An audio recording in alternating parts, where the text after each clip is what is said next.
the mind of the accused. The other unique aspect of corruption is that it must be planned and executed by public officers, abusing their trust who engage other accused who are not necessarily public servants to achieve their corrupt motives and intentions. Once it's discovered, one can never hide corruption as it involves a trail of documents in both manual and electronic records. Hence, efforts must be made by all institutions, including this court, to firmly deal with corruption cases from the inception to determination. This may include institutional, social interventions aimed at reducing opportunities for corruption practices and making corruption a high-risk undertaking through rulings, orders, regulations, and practices governing public, private officials and general citizenry. That will promote transparency and accountability in matters of corruption. Corruption leads to destruction of the society as against personal gain. The issue of presumption of innocence provided for under Article 51(2)(a) of the Constitution is well understood by this court, as well as Article 49(1)(h). Both of these constitutional provisions do not override one another and must be read and understood in the manner in which the Kenyan citizen decided that they should be applied. Hence, any provision of bail terms should not be viewed as a punishment. In any case, the bail and bond policy guidelines are inadequate when it comes to considering the amount of bail to be given that should be in tandem with the monetary value of the alleged embezzled funds. Hence, this discretion is left to the court. According to this court, bond and bail terms, whatever their nature, will be decided on a case-to-case basis, as there are no sufficient guidelines.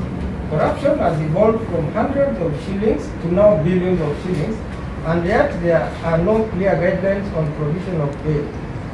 In trials like this, if one is denied bail, can it then be interpreted to mean that it takes away his or her innocence? And such denial of bail is punitive? I do not think so. This court had presentations of counsel, the provision of the law are cited and precedents are presented to court, and it's now time to decide the bail and bond terms are applicable to each accused. In arriving at the decisions, the court will not apply equality but will apply equity in order to stagger the bail terms in the best interest of both the accused and the public interest. In doing so, I considered among other issues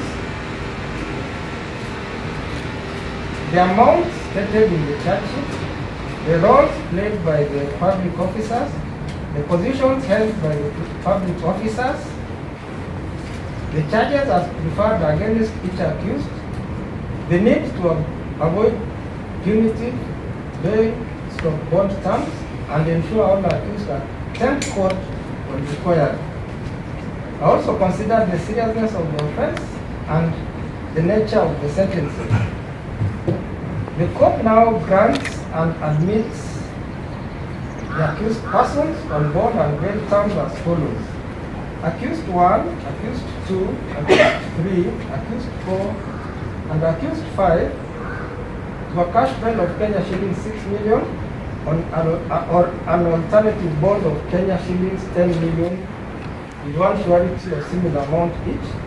Accused 6, Accused 7, Accused 8, Accused 9, Accused 10, and Accused 17 to a cash bail of Kenya shillings 1 million or a bond of Kenya shillings 3 million with one surety of similar amount. Accused 11, Accused 12, and Accused 16 to a cash bail of Kenya shillings 3 million or a bond of Kenya shillings 7 million with one surety of similar amount each. Accused 14, Accused 13, and Accused 15 a cash bail of Kenya shillings 2 million or a bond of Kenya shillings 5 million with one surety of similar amounts each.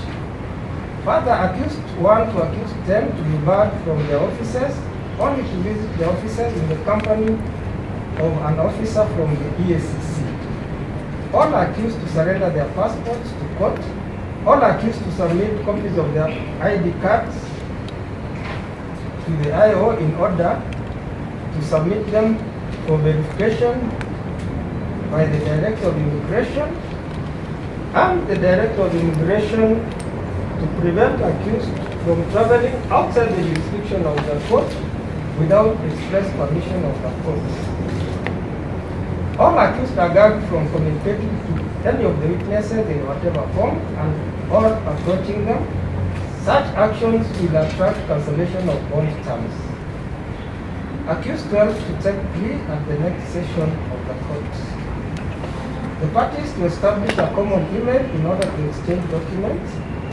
The deputy to supply documented evidence to the accused within 21 days. The parties to execute an inventory to be filed in court by the next mention.